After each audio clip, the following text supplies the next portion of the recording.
So this goes very deep into us. It goes deep, deep, deep into a problem we have about guilt.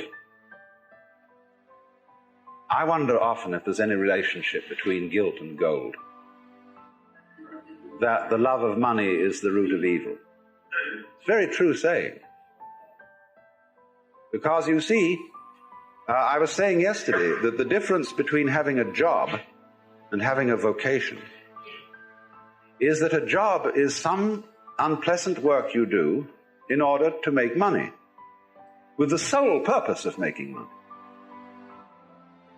And there are plenty of jobs because there is still a certain amount of dirty work that nobody wants to do, and that therefore they will pay someone to do it. But if you do a job with the sole purpose of making money, you are absurd. Because if money becomes the goal, and it does when you work that way, you begin increasingly to confuse it with happiness or with pleasure. Yes, one can take a whole handful of crisp dollar bills and practically water your mouth over them.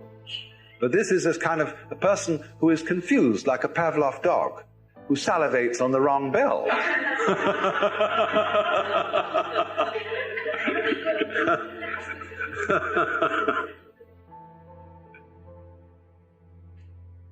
While it is true, therefore, we should do something about changing the situation, the one way of not doing anything about a situation is feeling guilty about it.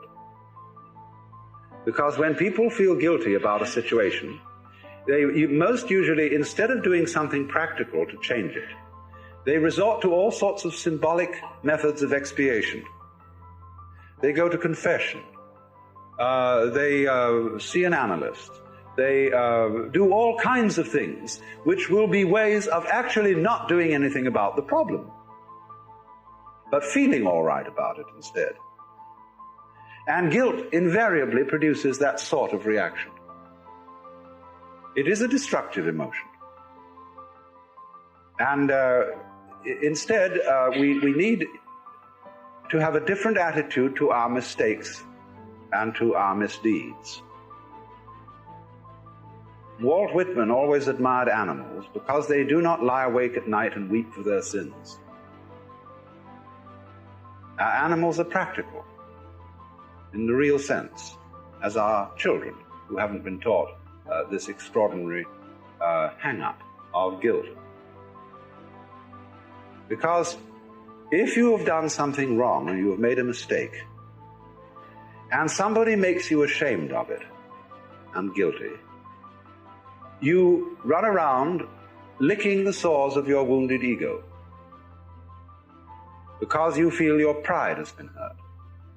The first thing to understand is that it is not a serious failing in a human being to make mistakes. Everybody has to make mistakes. There is no way out of it. You can't learn anything unless you make mistakes. So likewise, I know a very great anthropologist who was taught music, playing the piano, in the same way I was. When I was taught music, the school mom who taught me used to put an India rubber, an eraser it's called in this country, on the top of each hand so that I would have my hands in good posture. And every time I'd play a wrong note, she'd hit my fingers with a pencil. And this great anthropologist had had a similar sort of musical education. And when confronted with the piano in the presence of an absolutely marvelous teacher in San Francisco, she said she was amazed. He was completely incapable of reading notes. He blocked at everything. So another great teacher of the piano I knew said simply, "You must not be afraid of playing wrong notes. Just forget it. Play it wrong. And then eventually go over it again and you'll eventually get it right. But you must not block. Always keep the same rhythm going, even if you have to slow it down. But keep the proportionate rhythm of one note to another. And if it's the wrong note, play the wrong note, as long as you play something in the right rhythm.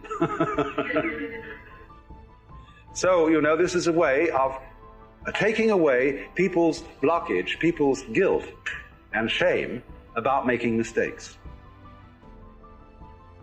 So you absolutely, freedom means, basically, the freedom to make mistakes.